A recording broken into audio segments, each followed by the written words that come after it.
I called her at 5 in the morning. My hands were shaking. I wasn't even fully awake. But something in me knew that whatever I was about to find, it would change everything. "Emily," I said, "who's been texting you at 2 a.m.? There was a pause. Not the kind of pause you hear when someone's trying to think of a good lie. This one was heavier, slower, like she was grieving something. Then she said it. "It's Ryan." I didn't shout. I didn't hang up. I didn't even cry. I just sat there in that tiny barracks room in Kuwait, staring at the wall like I could peel back time and make it all go away. Ryan Mitchell, my best friend of 7 years. The man I asked to check in on my wife while I was deployed. The man I trusted more than anyone outside my marriage. The same guy I used to talk to about his own struggling relationship. How the hell did we get here? Let me back up. Emily and I had been married for 5 years. She was the sweetest, most determined woman I'd ever met. Her whole life, all she ever wanted was to be a mom. We'd been trying for 2 years, with no luck. Doctors said there was a chance, but not without help. So we poured $25,000 into IVF treatments. It nearly broke us financially, but we were both all in. Right before the embryo implant process was scheduled to begin, I got called up. 6-month deployment. Tucson to Kuwait. We talked it through, cried together, promised we'd make it. I reassured her that everything would be okay. I'd be back soon. I asked Ryan, my so-called brother, to check on her now and then. Bring groceries, keep her company, be a friend. But I guess he brought more than groceries. While I was overseas, things at home started slipping. Emily's depression, which had always been lurking beneath the surface, began to spiral. ADHD, chronic fatigue, her days blurred into nights, and she was alone, isolated from her family, her old friends, no support system. I started noticing odd things. Ring camera notifications went silent for long hours. Sometimes the footage was just gone. She called me sobbing out of nowhere, saying she felt like a terrible wife. One night, I caught Ryan on the camera leaving our house. I could only hear a few words as he stepped out the door. "I'm not going to do that. Not right here." And then he looked directly at the camera. That look. That was the moment my stomach dropped. If you've ever seen a man look at a woman like that, like she's his, it stays with you. Still, I told myself I was being paranoid, insecure. That war zone anxiety was getting to me. These were the 2 people I trusted most in the world. I refused to believe they'd betray me like that. Then, out of nowhere, Emily called and told me she'd been texting Ryan. Said she had feelings for him. That was the first crack. But I was still in denial. I told her we could work through it. I thanked her for being honest. I said I loved her, and I meant it. But later that night, I couldn't stop myself. I opened our cell phone account, scrolled through the call logs, thousands of texts, dozens of late-night phone calls to an unfamiliar number, his number. My stomach churned. I called her again. 5 in the morning, her time. That's when it all came out. Not from her lips, but from the silence. Ryan was in our house that morning, in our bed. I wouldn't know that part until much later. But in that moment, with the truth hanging heavy between us, something inside me broke. After that morning, everything moved like molasses. I went through the motions on base, morning drills, equipment checks, keeping my head down. But mentally, I wasn't there. I was 7,000 miles away, stuck in that moment with Emily's voice in my ear and Ryan's shadow burned into my mind. We didn't talk much for a few days. I told her I needed time, space. She respected that. But even in the silence, my thoughts were screaming. I replayed every moment. The way she'd cried during our video calls, the weird silences, the missing camera footage, the fact that she always brushed off my questions about who had come over. It was all there, like puzzle pieces I refused to fit together. I didn't want to see the full picture, because I knew it would destroy me. I talked to a chaplain, not about the cheating, just about stress. He told me that sometimes love requires endurance. That stuck with me. But was I enduring love? Or was I just afraid to let go? When I finally called Emily again, her voice cracked the moment she picked up. She said she was sorry. She said she didn't know why she did it, that she felt empty and scared, like her whole identity had shattered when I left. She said Ryan just happened to be there, that they drank, and one thing led to another. But once is a mistake, twice is a choice. And they kept choosing each other for weeks. I didn't yell. I didn't threaten. I didn't call Ryan. I knew if I heard his voice, I might lose all control. Instead, I listened. I listened to the woman I'd married crumble over the phone. I wanted to hate her. God knows I tried. But I couldn't. I still loved her. That was the worst part. She begged me not to give up on us. Said she'd do anything, counseling, therapy, medication, whatever it took. I told her I'd think about it. The next few weeks dragged by. I barely ate. I barely slept. I'd stare at the ceiling at night, wondering if our entire life together had just been a lie. And then I thought, maybe I should give her a chance to prove it wasn't. When I got back to Tucson, I didn't go straight home. I stayed with a buddy from the unit for a couple of days. Needed to clear my head. Emily texted every day, sent pictures of our dog, of the house, of herself. No makeup, just soft eyes and a quiet sadness. Finally, I walked through our front door again. She was waiting for me in the living room, wearing one of my old hoodies. Her hair was tied back, no dramatic speeches, just, "I'm sorry. I love you. Please let me make this right." We hugged. I cried. Not out of forgiveness, not yet, but because it still hurt so damn much. We started therapy that week, joint sessions, individual sessions. She opened up about things I'd never heard before. Her fears about motherhood, her guilt over being broken, her resentment of always needing help. I shared my own exhaustion, my constant need to be the strong one, the fixer. It wasn't easy. But for a while, we made progress. She got a new job, started new treatments for her depression. We laughed again, not often, but enough to make me believe that maybe, just maybe, we could survive this. But the truth? Deep down, I still saw Ryan's face every time I walked into our bedroom. Still wondered if she thought about him when we kissed. If I was enough now, or just the safer choice. I kept it all to myself, because I didn't want to start the war again. But a storm was building inside me, and I didn't even see it coming. 3 weeks into therapy, I thought I was doing better. We were rebuilding, slowly. But then I found myself doing something I hadn't done in a while, checking the phone records. It wasn't planned. I just opened the account out of habit. And there it was, a text, late night, one number, Ryan's number. It was dated before we started therapy, but after the affair was supposedly over. I confronted her, calmly. I asked if she'd spoken to him after I found out. She hesitated, then nodded.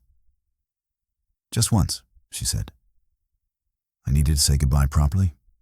That's all. I swear I didn't explode. I didn't accuse. I just walked out the front door, got in my truck, and drove. Nowhere in particular, just away. From the house. From her. From everything. I pulled over on the side of the road, sat there with my hands gripping the steering wheel, breathing hard. My world wasn't ending. It had already ended. I was just living in the ruins, trying to pretend it could still be home. That night, I slept in the truck. She texted, called, said she was sorry, said it was just a stupid closure call, said she understood if I never came back. But I did. Because love is stupid like that. Because part of me still wanted to believe. We set new boundaries. She blocked Ryan, changed her number. I got access to all her accounts, not to control her, but because I needed something solid, some ground to stand on. And for a while, we really tried.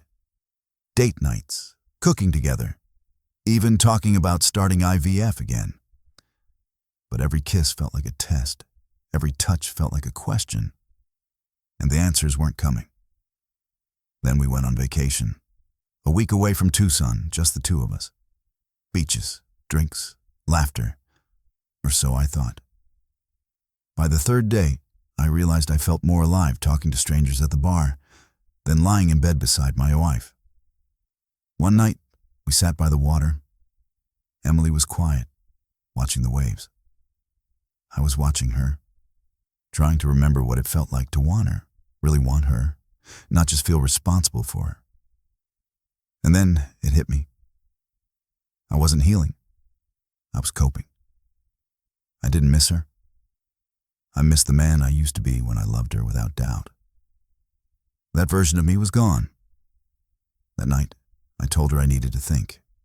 She nodded, didn't cry, didn't plead. Maybe she saw it coming too. I texted my mom the next morning, told her everything. For the first time, someone said the words I was too scared to say. You don't have to stay. And for the first time, I believed it. We went home the next day. I still didn't have a plan. I still don't. But I know now I'm allowed to ask if this life is still mine, or if I've just been trying to hold on to a ghost. We returned to Tucson, and everything felt heavier. The air, the silence, even the way Emily moved around the house. I could tell she was waiting for a decision I wasn't ready to make. I went back to work. Day shift at the base, routine, mechanical. It helped, being needed without being emotionally entangled. But every time I came home, I felt like I was walking into someone else's life. Emily tried. I won't deny that. She cleaned, cooked, left notes in my lunchbox. She even signed us up for a weekend hiking group, trying to reconnect with nature, whatever that meant. But it all felt off, forced, like two actors performing a play we didn't remember auditioning for. One night I came home late. She was already in bed, a book open on her chest. I stood in the doorway and just looked at her. The woman I had loved. The woman who had broken me. And I couldn't tell if I wanted to hold her or run. She opened her eyes. "Hey," she whispered. "Hey," I said back. But I didn't move. She sat up, brushing her hair behind her ear. "Are we okay?" I didn't answer right away. Then I said, "I don't know what we are." That was the first honest thing I'd said in weeks. We didn't fight. We didn't cry. We just sat in that quiet and the honesty of not knowing. The next day, she suggested a break.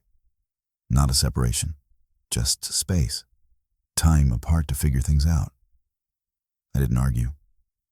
I packed a bag, moved into a rental on the edge of town. Sparse, quiet, mine. I thought I'd feel relieved. Instead, I felt hollow. I didn't date, didn't go out drinking. I just existed. Went to work, went home, thought a lot. I started journaling, stuff I never told anyone. The resentment I carried for always being the caretaker. The pressure to be okay, no matter what. The anger I had buried so deep, it turned into fatigue. And for the first time, I started asking myself real questions. What do I want? What does love mean when trust is gone? Am I healing with her, or just afraid to be alone?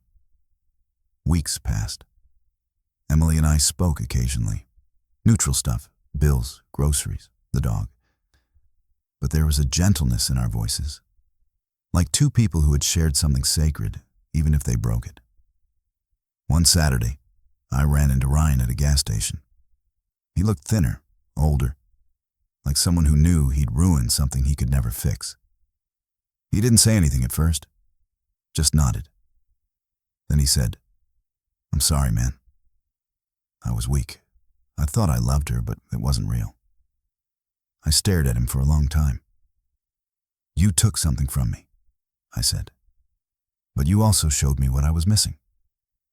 He frowned. "What do you mean?" "I was dying inside and didn't even know it. Maybe you just lit the fire." I walked away before he could reply. That night, I slept better than I had in months. Maybe pain is a kind of clarity, a way to shake us awake. But clarity doesn't always mean answers. Sometimes it just means knowing what you can't go back to.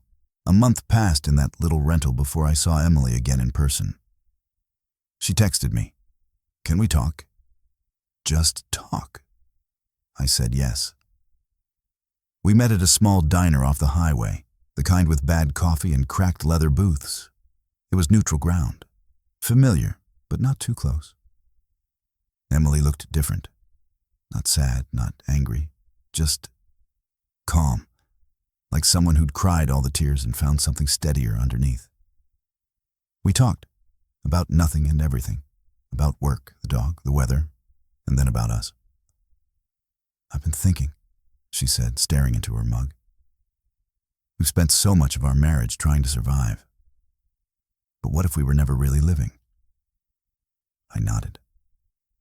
"I've been asking myself the same thing." She looked up. "Do you still love me?" I took a breath. "Yes, but it's different. It's not the same love that built a life. It's the love that mourns what we had."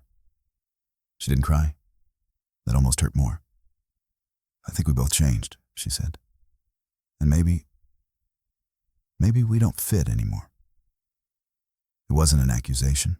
It wasn't even regret. It was just truth. We left the diner with no resolution, no big decision, just a quiet understanding hanging in the air between us. Back at the rental, I sat on the edge of my bed for a long time. What do you do when love isn't enough? I called my mother the next day, told her everything, the full version this time. No edits, no softening. She listened, then said, "You've always carried everyone. Maybe it's time someone carried you." Her words broke something open in me. I realized I had spent years being the strong one, the dependable one, the man who handled things. But who was handling me? I started thinking about the future, not with Emily, not without her, but with myself. I started running again, wrote more. I even booked a weekend trip by myself to Flagstaff, just to see what it felt like to move through the world without being defined by pain. And I felt something I hadn't felt in a long time. Peace. Emily and I kept talking. No fights, no guilt trips. Just two people navigating a slow goodbye. One night she sent me a message. "No matter what happens, thank you for fighting for us." I replied, "Thank you for letting me go." We hadn't filed for anything yet. No papers, no lawyers. But the shift was happening, quiet, inevitable. And I was finally okay with not knowing what came next. Because for once, I wasn't running from pain. I was walking towards something new. The final conversation didn't happen in a therapist's office or a dramatic shouting match in the rain. It happened on a quiet Sunday morning, sitting on opposite ends of the same couch. We talked, not about blame or betrayal, but about what came after. Emily said she'd been journaling too. that she'd realized how much of her identity had been wrapped up in being someone's wife, and how little time she'd spent figuring out who she was outside of that. I said I understood. Because I did. More than ever. We laughed about things we hadn't remembered in years, our first road trip, how we once slept in a tent during a thunderstorm and pretended it was romantic. There was love in that room. Real love. But also release. When she asked if we should make it official, end it on paper, I didn't hesitate. Yes, I said. It's time. There were no tears, just deep, mutual respect and a strange kind of relief.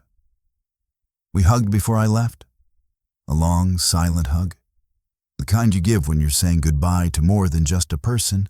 You're saying goodbye to a version of yourself. That night, I walked into my rental and didn't feel alone. I felt clear. There's no clean ending to a story like this. No perfect bow. Just quiet growth, hard truths, and the courage to start again. So here I am, still figuring things out, still healing. But for the first time in a long time, I'm not waiting to be okay. I'm living like I already am. If this story touched something in you, if you've ever stood at the edge of a life you thought would last forever, know this.